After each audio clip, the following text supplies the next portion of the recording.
Hello my dear friends, നിങ്ങൾ സ്നേഹിക്കുന്ന വ്യക്തിയുടെ മനസ്സിലെ നൈറ്റ് തോട്ട്സ് നമുക്ക് നോക്കാം. ഇന്നലത്തെ ദിവസം അവർ എന്താണ് നിങ്ങളെക്കുറിച്ച് ചിന്തിച്ചിരിക്കുന്നത് എന്ന് നോക്കാം. നിങ്ങളുടെ പേഴ്സണെ നന്നായിട്ട് മനസ്സിലേക്ക് ഓർക്കുക.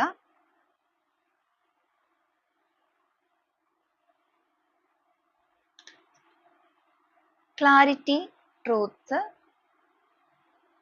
എഗെയിൻ ട്രൂത്ത് ആണ് വന്നിരിക്കുന്നത്, ട്രസ്റ്റ് ആണ്, ഓഫർ, റൊമാൻസ് ആണ് വന്നിരിക്കുന്നത്.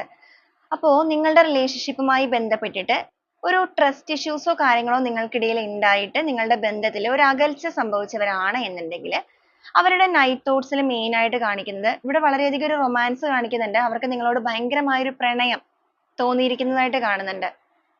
പ്രണയം എന്ന് പറയുമ്പോൾ ഭയങ്കരമായ ഒരു അട്രാക്ഷൻ ആണ്. ഫിസിക്കലി ഒക്കെ ഭയങ്കരമായ ഒരു അട്രാക്ഷൻ നിങ്ങളോട് തോന്നുന്നു. ചിലപ്പോൾ നിങ്ങളുടെ ഫോട്ടോസ് കാര്യങ്ങളൊക്കെ അവരുടെ കയ്യിൽ ഉണ്ടെന്നുണ്ടെങ്കിൽ അതൊക്കെ എടുത്ത് നോക്കുമ്പോൾ നിങ്ങളോട് ഭയങ്കരമായിട്ടൊരു റൊമാൻസ് തോന്നുന്നു. വീണ്ടും നിങ്ങളുടെ റിലേഷൻഷിപ്പിന്റെ ആ ഒരു ബ്യൂട്ടി നിലനിർത്തണം, നിങ്ങളിലേക്ക് ഒരു ഓഫറുമായിട്ട് കടന്നു വരണം.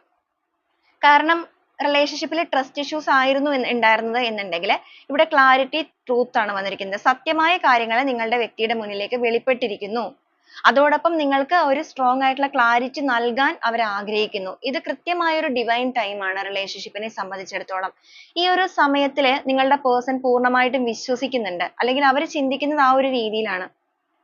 റിലേഷൻഷിപ്പിന്റെ ഈ ഒരു പ്രശ്നങ്ങൾക്കെല്ലാം മാറ്റങ്ങൾ വരുത്തേണ്ട കൃത്യമായ ഒരു സമയമാണിത്. അവരുടെ മനസ്സിൽ നിങ്ങളോട് ഭയങ്കരമായ ഒരു പ്രണയം തോന്നുകയും ചെയ്യുന്നുണ്ട്. അപ്പോൾ വളരെ പെട്ടെന്ന് തന്നെ നിങ്ങളിലേക്ക് ഒരു പ്രോപ്പർ കമ്മ്യൂണിക്കേഷൻ നടത്തുവാനും അതിലൂടെ നിങ്ങൾക്ക് നല്ലൊരു ക്ലാരിറ്റി നൽകി നിങ്ങളുടെ റിലേഷൻഷിപ്പിനെ ബാധിച്ചിരിക്കുന്ന ഈ ഒരു നെഗറ്റിവിറ്റി കാര്യങ്ങൾ, മോശമായിട്ടുള്ള ആ ഒരു സാഹചര്യങ്ങൾ അത് പൂർണ്ണമായിട്ടും റിലീസ് ചെയ്യുക. വീണ്ടും നിങ്ങളുടെ ബന്ധത്തിൽ ആ ഒരു സന്തോഷകരമായിട്ടുള്ള ഒരു സ്ട്രോങ് ബോണ്ടിങ്ങിലേക്ക് റിലേഷൻഷിപ്പിനെ കൊണ്ടുവരിക. ആ ഒരു ബ്യൂട്ടി എല്ലാം നിലനിർത്തുക. ഈ ഒരു രീതിയിലാണ് നിങ്ങളുടെ പേഴ്സന്റെ നൈറ്റ് തോട്ട്സ് എടുക്കുമ്പോൾ നമുക്ക് മെയിൻ ആയിട്ട് വരുന്നത്. അപ്പോൾ നിങ്ങളുടെ വ്യക്തിയുടെ ഒരു എനർജി ആയിട്ട് നിങ്ങൾക്ക് കണക്ട് ചെയ്യാൻ സാധിക്കുകയാണ് എന്നുണ്ടെങ്കിൽ തീർച്ചയായിട്ടും ആ ഒരു എനർജിയെ നിങ്ങളുടെ ലൈഫിലേക്ക് ക്ലെയിം ചെയ്യാം.